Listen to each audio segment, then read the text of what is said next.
வணக்கம். இந்தியாவையும் ரஷ்யாவையும் சீனாவிடம் இழந்துட்டது போல தெரியுது அப்படின்னு சொல்லி ட்ரம்ப் அவர்கள் ஒரு பதிவை வெளியிட்டிருக்காரு. சில மாதங்களாகவே இந்த இரு நாடுகள் கூடயும் அமெரிக்க அதிபர் டொனால்ட் ட்ரம்ப் ஒரு மோதல் போக்குடனே இருந்துகிட்டு வராரு. இந்த நிலையில் ரஷ்யாவையும் இந்தியாவையும் இருண்ட சீனாவிடம் இழந்துட்டது போல தெரியுது.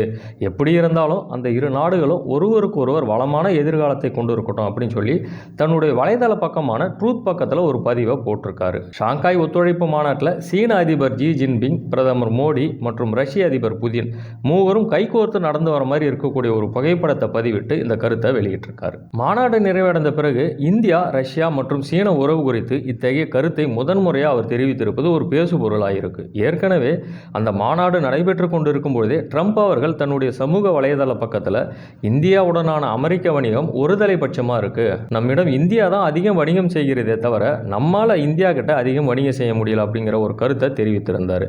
இந்த நிலையில் இப்போ ரஷ்யாவையும் இந்தியாவையும் நாம் சீனாவிடம் இழந்துட்டோம் அப்படின்னு வருத்தத்தோட ஒரு பதிவை வெளியிட்டிருக்காரு.